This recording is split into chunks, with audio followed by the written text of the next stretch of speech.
இது மகிமை நேரம். பிதாவாகிய தேவனாலும் கர்த்தராகிய இயேசு கிறிஸ்துவினாலும் உங்கள் எல்லாருக்கும் கிருபையும் இரக்கமும் சமாதானமும் உண்டாவதாக. இந்த நாளிலும் செய்திக்கு முன்பாக ஒரு ஜெபம் செய்து ஆண்டவருடைய கிருபையை தேடிவிட்டு நாம் அடுத்த பகுதிக்கு போகலாம். ஜெபம். சர்வ வல்லமையுள்ள எங்கள் நல்ல தகப்பனே, இந்த நல்ல நாளுக்காக நாங்கள் ஸ்தோத்திரிக்கிறோம்ப்பா, ஸ்தோத்திரிக்கிறோம். உமது அதிசயமான கிருபைகளுக்காய் உண்மை நாங்கள் ஸ்தோத்திரிக்கிறோம். கர்த்தாவே, நீர் எங்கள் வாழ்க்கையிலே இதுவரைக்கும் நல்லவராக, வல்லவராக, போதுமானவராக இருக்கிறதினால் உண்மை நாங்கள் துதிக்கிறோம்ப்பா, துதிக்கிறோம் கர்த்தாவே, துதிக்கிறோம். இப்போது உம்முடைய பிரசன்னம் எங்கள் நடுவில் இறங்கட்டும். உம்முடைய கரங்களை நீட்டி எங்களை ஆசீர்வதியப்பா. இந்த செய்தியை நாங்கள் கேட்கக்கூடாத படிக்கு, உம்முடைய வார்த்தைகளை நாங்கள் புரிந்து கொள்ளக்கூடாத படிக்கு இடையிலே நின்று போராடுகிற எல்லா அந்தகார ஆவிகளையும் இயேசுவின் நாமத்தினால நாங்கள் கட்டி ஜெபிக்கிறோம். ஆகாயத்திலே நின்று கிரியை செய்கிற எல்லா எதிர் வல்லமைகளையும் பிசாசின் ஆவிகளையும் இயேசுவின் நாமத்தினால நாங்கள் கட்டுகிறோம். உம்முடைய திவ்ய பிரசன்னம் இறங்கட்டும் அப்பா. இந்த செய்தியை கேட்கிற ஒவ்வொருவர் மேலும் இறங்கட்டும். இந்த வார்த்தைகளை சொல்லுகிற என் மேல் உம்முடைய அபிஷேகம் இறங்கட்டும். ஏற்ற வார்த்தைகளை என்னுடைய வாயிலே நீர் வையப்பா. கேட்கிறவர்களுக்கு பிரயோஜனம் உண்டாகிற வார்த்தைகளை நீர் வையும் ஏசப்பா. கேட்கிறவர்களும் திறந்த இருதயத்தோடு இதை கேட்கத்தக்கதாக ஆவியானவர் இந்த வார்த்தைகளை கொண்டு உம்முடைய பிள்ளைகளோடு இடைப்படும். நீர் எங்களுக்கு இந்த வார்த்தைகளை ஆசீர்வதித்தாரும். உம்முடைய நாமம் சகல காரியங்களினாலும் மகிமைப்படட்டும். இயேசு நாமத்துல ஜெபிக்கிறோம் பிதாவே, ஆமீன். இன்னைக்கு செய்திக்கு ஆதாரமாக நான் எடுத்த வசனம் யோவான் 14ஆம் அதிகாரம் 6வது வசனம். அதற்கு இயேசு, நானே வழியும் சத்தியமும் ஜீவனுமா இருக்கிறேன், என்னாலே அல்லாமல் ஒருவனும் பிதாவினிடத்தில் வர்றான். கடந்த 2 வாரங்களாக இந்த வசனத்தை தான் நாம் தியானித்து வருகிறோம். நானே வழியும் சத்தியமும் ஜீவனுமா இருக்கிறேன் என்று இயேசு சொன்ன வார்த்தைகளை நாம் தியானித்து வருகிறோம். இந்த உலக வாழ்க்கையிலே நாம் நடப்பதற்கு வழியும் அவர்தான், நடக்கிற வழியிலே நாம் பின்பற்ற வேண்டிய சத்தியமும் அவர்தான். நமக்கு அந்த வழியிலே நடக்க பலன் தருகிற ஜீவனும் அவர்தான் என்று சொல்லி இந்த நாளிலே, இந்த வாரத்திலே நாம் தொடர் செய்தியாக தியானிக்க போகிறோம். கர்த்தர் தாமே உங்கள் ஒவ்வொருவரோடும் இந்த வார்த்தைகளை கொண்டு பேசுவாராக. இயேசு கிறிஸ்துவே ஜீவன். அவரை அல்லாமல் ஒரு பலன் நமக்கு கிடையாது, ஒரு ஜீவன் கிடையாது. நமக்கு ஜீவன் தருகிறது போல அநேக காரியங்கள் இருந்தாலும் அதெல்லாம் நம்மை மரணத்துக்கு இழுக்கிற காரியங்கள். ஆனால் இயேசு கிறிஸ்துவின் வார்த்தைகளும் இயேசு கிறிஸ்துவும் நமக்கு மெய்யான ஜீவன். அவர் நம்மை நித்திய ஜீவனுக்கு ஏதுவாக நடத்துகிற ஜீவன் அவர் ஒருவரே தான். இயேசு கிறிஸ்து எப்படி நமக்கு ஜீவனா இருக்கிறார் என்று சொல்லி நாம் தியானிக்க போறோம். முதலாவது 2 விதத்திலே ஆண்டவர் இந்த மனிதர்களுக்கு ஜீவனை தந்தார். ஒன்று, அவர் பூமியின் மண்ணினாலே மனுஷனை உருவாக்கி அவன் நாசிலே தன்னுடைய ஜீவ சுவாசத்தை ஊதினார். மற்ற மிருகங்கள், பறவைகள் எல்லாம் அவர் உருவாக்கி தன்னுடைய சுவாசத்தை அவர் ஊதவில்லை அதிலே. ஆனால் மனுஷனை மட்டும் தன்னுடைய சாயலாக, தன்னுடைய ரூபத்தின்படி அவர் சிருஷ்டித்தார்.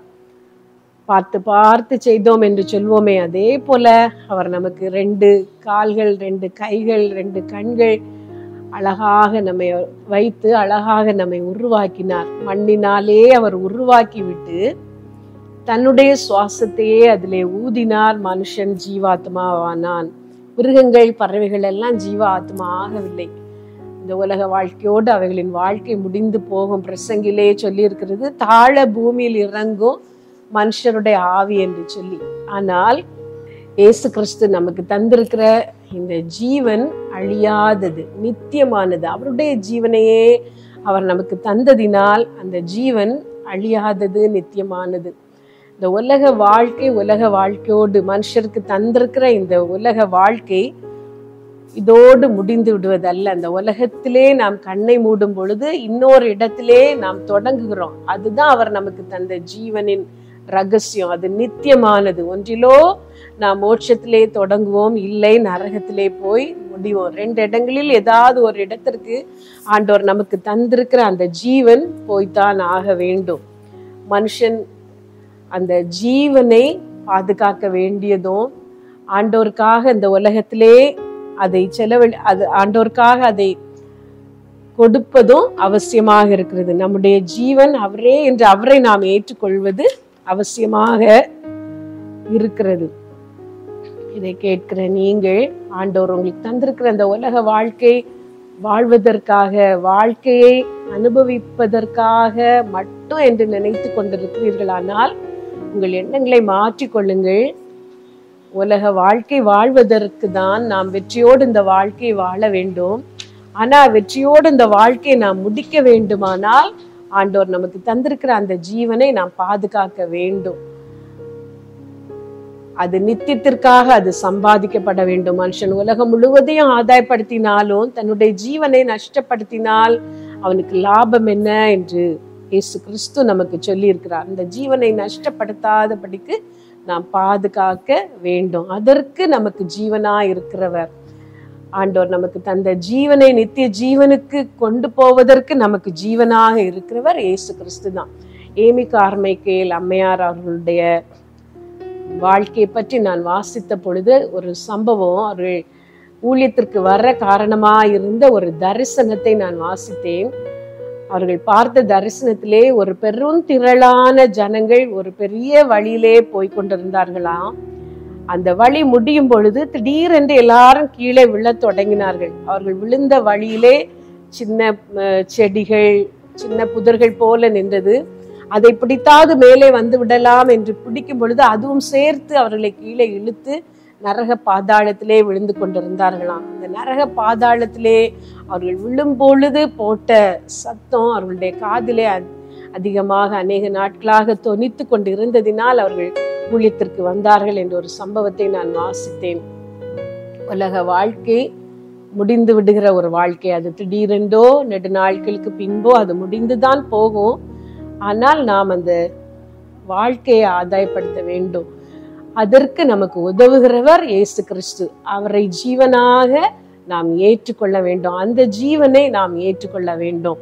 இந்த நாளிலே நான் உங்களுக்கு தருகிற செய்தி அதுதான். கர்த்தர் உங்களுக்குள்ளே சுவாசத்தை ஊதி வைத்திருக்கிற அந்த ஜீவன் நித்தியமானது.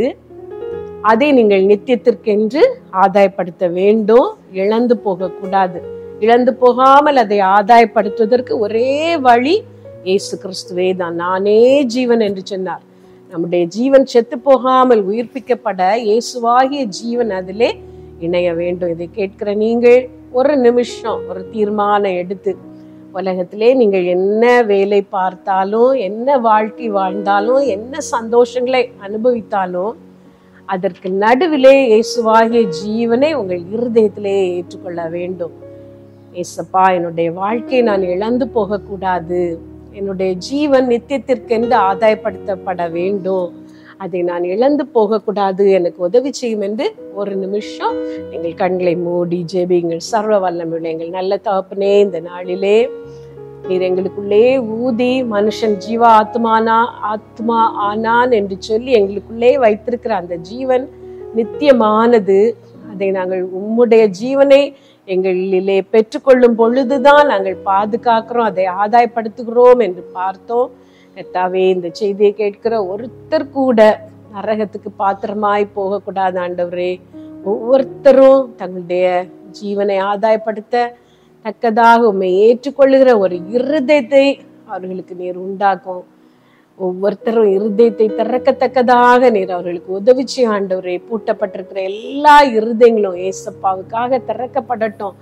நான் வாசலில் நின்று கதவை தட்டுகிறேன். ஒருவன் என் சத்தத்தை கேட்டு அதை திறந்தால் நான் அவனுக்குள் பிரவேசிப்பேன் என்று நீ சொல்லியிருக்கிறீரே. உன்னுடைய சத்தம் அவர்களிலே தொனிக்கட்டும்.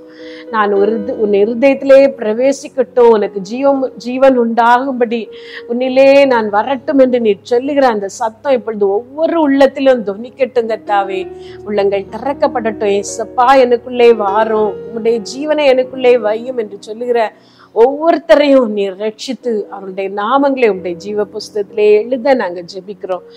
ஆசீர்வதியும். எல்லா மகிமையும் உமக்கு இயேசுவின் நாமத்துல கேட்கிறோம் பிதாவே. ஆமென்.